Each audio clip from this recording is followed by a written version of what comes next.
Hello guys, this is Sir Don, teacher, public school teacher. And I've been teaching for 13 years already. And I'm making this video maybe just for documentation purposes for personal use. Pero base sa mga katabang ni Nimo, abaw ka ba unsaon, pero kung nanggihimo for the sole purpose nga ako mahinumduman ko sa ako ang kaagi sa kinabuhi ug unsa akong gipambuhat. So I've been a teacher for 13 years as I've said earlier. Kunya teacher ko, pero at the same time I consider myself a businessman. By 2016 we decided, my wife and me decided to open up a school. Kanina ako karon. This is a classroom for preschool. Preschool ha. And since I'm a public school teacher, dili ko pwede ako mo handle, no? So ang akong wife ang nagpadagan sa mo ang school. And since 2016 until now, 2021, today is June 30, 2021. Makaingon jugong dili di ay sayon ang magnegosyo, no? I thought nga kung magnegosyo ka dali ra gani ka usa nagsuway mi namaligya mi og kanang sudan, no? Murag chicken adobo mo to sa tawag ato.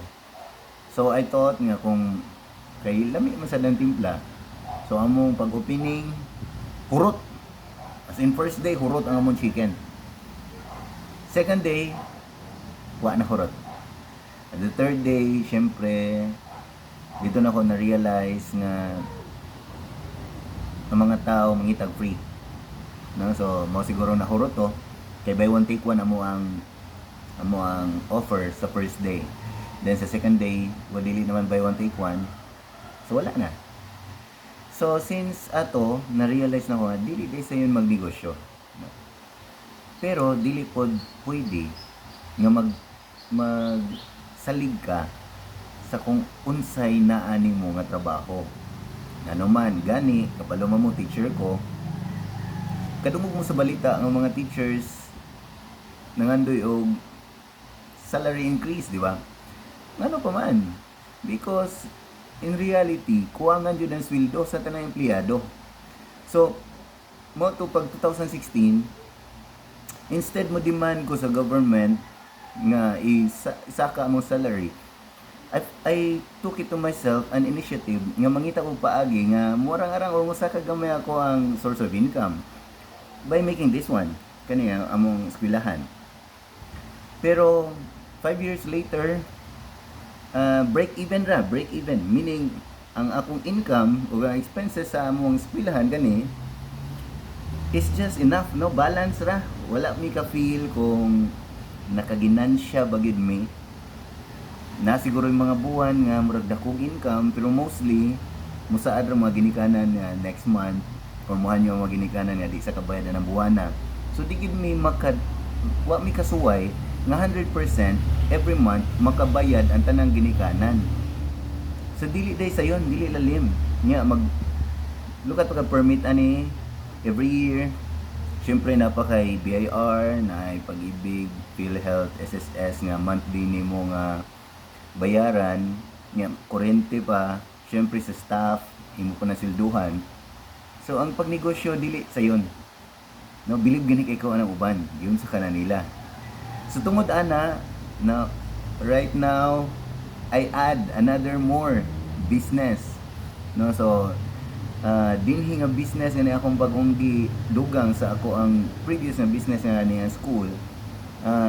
Dinhi nako na murag ni arang-arang gamay, dili pa kay kumaayo ani, but for 4 months I've earned 6 digits. So makaingon ko nga okay siya. 4 months 6 digits is not bad, pero para sa mga businessman kana 6 digits in 6 months is not good. Still not good. Still very little, no, kung sa business nga side.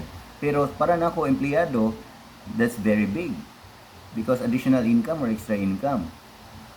So, maorat siguro to ko i-share. This is just a documentation sa ako ang kaagi. So, for 4 months, ako ning i-recall nga after 4 months nga ni start ko ato nga business, kanya currently nga akong gi-add sa ako ang business nga sa school, naka 6 digit ko. So, ikaw, if you are an employee right now and looking for another income or extra income or additional income, try to do the business. But I tell you the truth, dili sa yun mag-business. Labi nag ikaw raw sa maginusara. The good thing about the business nga ako ang gisugdan, kay daghan mi, nay mo tabang, nga while you earn, you learn.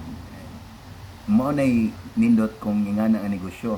Dili nang from scratch, himuon mo ang business, syempre, dili ka ready, wala ta gi-train nga mahimong businessman. Gani, wala ko gipanganak nga akong mga parents businessman. So it's a very big adjustment for me. Kay dili sayon mag-business. No, ang imong kontra no, imong kagalingon, you doubt yourself. Moingon gani ka mismo, ikaw mismo nga nagtukod sa imong kagalingong negosyo, moingon pa ka sa kagalingon sakto ba kanay kong desisyon. Mo income ba jud ka ko ani. Pero that's part sa business. No, wa man siguro business nga dako dayon. Sugod na sa gamay.